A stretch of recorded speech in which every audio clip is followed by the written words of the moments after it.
Good morning, friends. You may have seen yesterday's show where I said I'm going to be doing some driving again today. Well, I'm on the way to the post office and then down to the parts store and then to the pharmacy. Unfortunately, they're not all in the same spot. So I have a bunch of driving to do. It's going to take at least 3 hours, maybe 4 hours.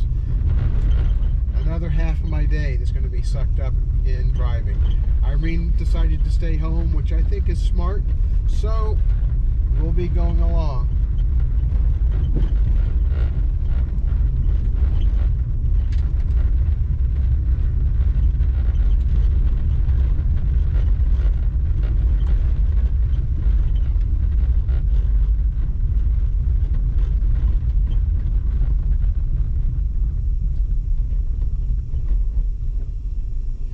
We're forecast for 4 days of nasty weather. By nasty weather, I mean we're going to have rain starting about 5 o'clock today. It was originally supposed to be earlier. It may actually not be really heavy raining until later tonight around 2 o'clock in the morning. That'd be all right. I'd be fine with that. I don't mind it raining when I'm asleep. In the meantime, it's overcast. It's not going to be very good for solar, and it's going to mean that we're not going to be getting any solar gain in the house, so it's going to be a little bit cool. That means I'll be running the pellet stove. Well, actually Irene will be running the pellet stove while I'm gone. Well, time to get going.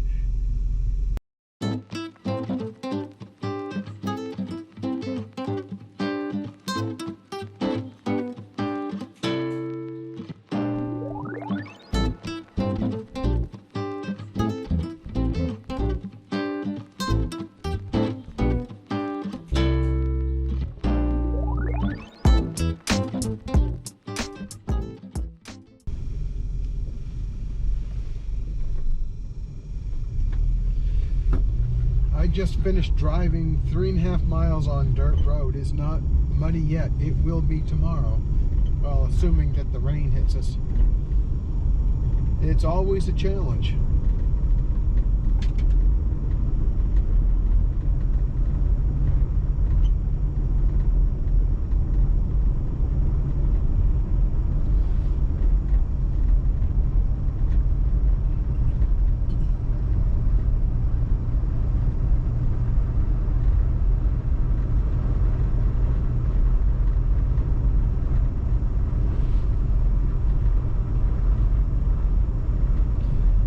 On the asphalt paved portion of our access road. Is maintained by the county. Every once in a while they stripe the road. A few years ago they resurfaced it with blacktop.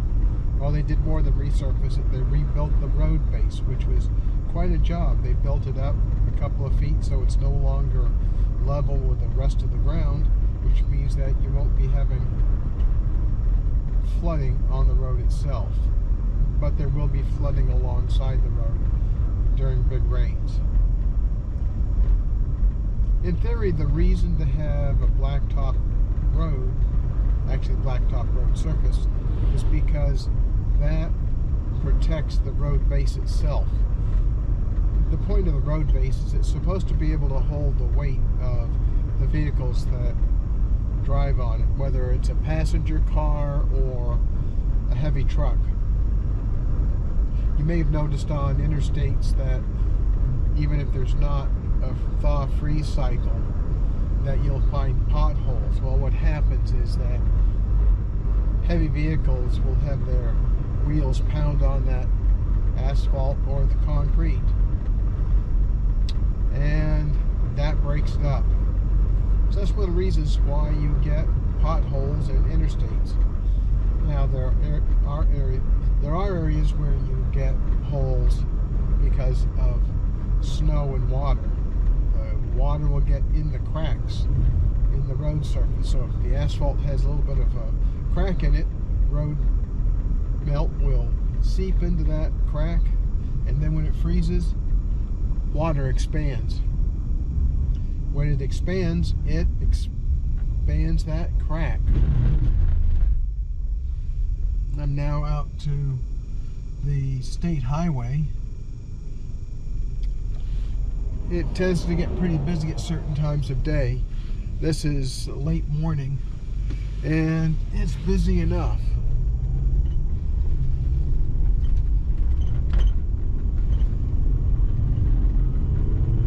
Highway speed here is 65 miles an hour, which is exactly what I'll be doing. But people frequently drive a lot faster. I was passed a few days ago by somebody doing between 85 and 90 miles an hour when I was doing 65. As if that wasn't enough, they also passed on a double yellow line. I don't know. I'm not a big gambler.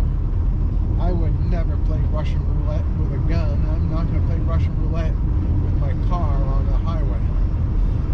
You never know when there's somebody coming the opposite direction. At certain times of year and certain times of day, there's a lot of road traffic. It just doesn't seem to be worth the risk. Now this road's going to be reducing in speed here shortly. It goes from 65 to 50 miles an hour. An awful lot of people, especially people who are driving from Prescott to go up to I-40, don't slow down.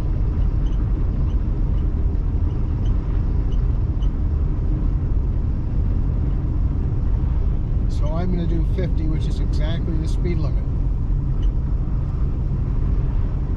And there's another speed reduction up here that goes to 35 miles an hour. It happens right before the intersection to I-40.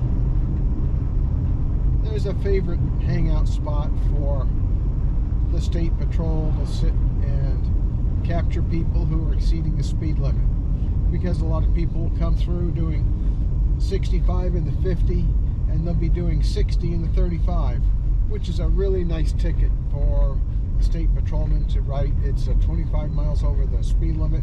It's big fine, and it means loss of license in some cases.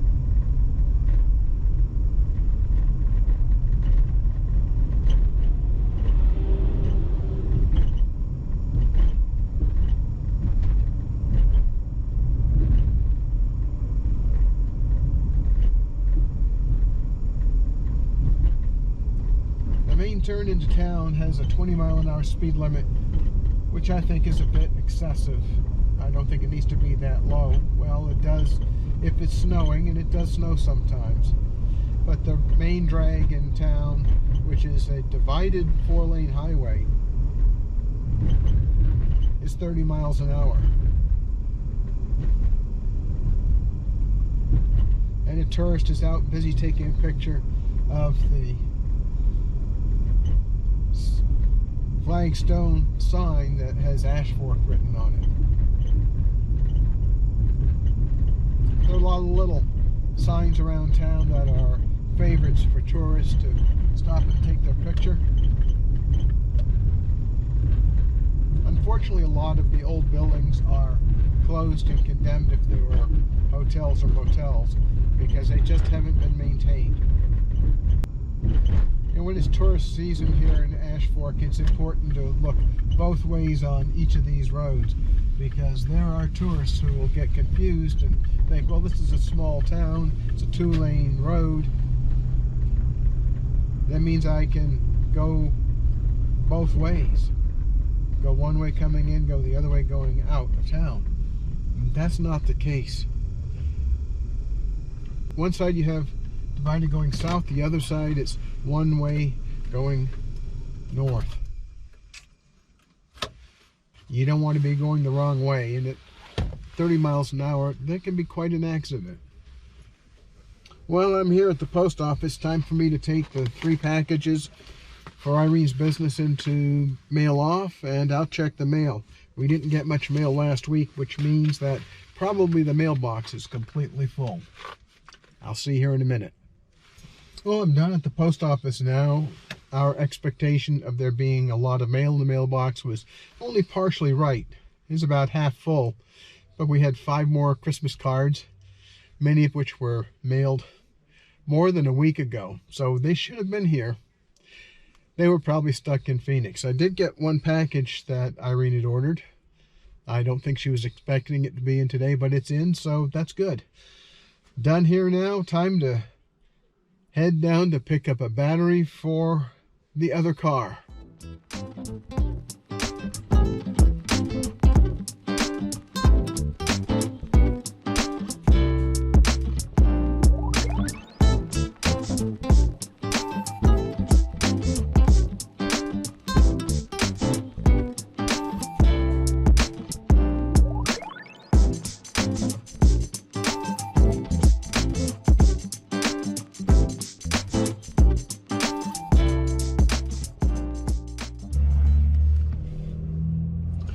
Just got to the auto parts store. I'm going to go see if they have the battery they said they had 3 hours ago.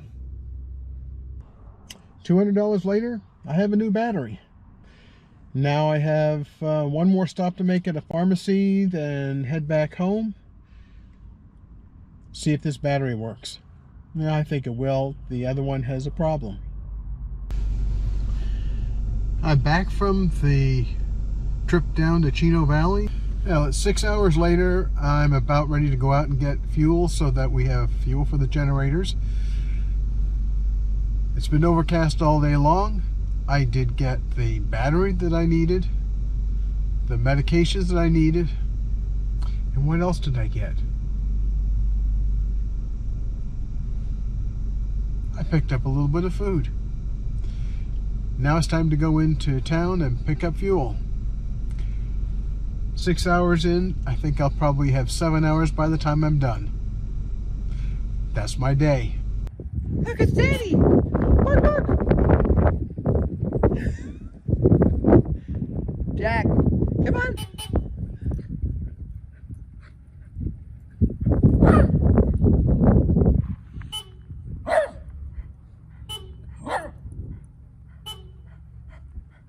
Good job! Bark, bark!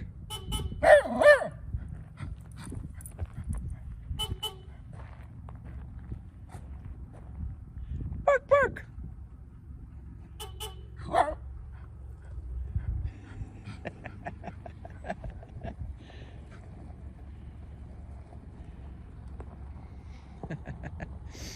So Henry's headed into town. As you can see, we are going to have weather. Big storm coming in out of the Pacific Northwest and across California.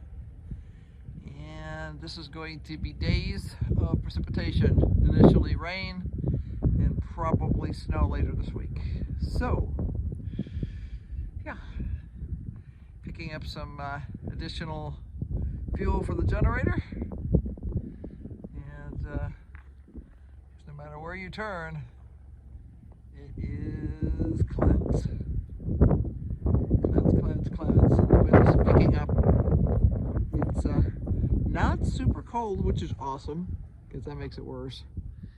It's 55, so right now it's actually warm, but that's going to stop at some point. So we're trying to get ready. Everything that has to be undercover is undercover, and we will pick up more fuel. We have the generator running right now because you don't get a lot of solar when there's no solar coming out of the sky. Right, Jack? He says, yeah. He says, I barked at Daddy. That's my job. That's a game that we taught him to play to get him to learn to bark, because he didn't bark when we got him. He was an abused dog, and we suspect he was kicked every time he barked. So he had to teach him to bark. Right, Jack? He says, yeah. He says, I'm going to go find something to pee on.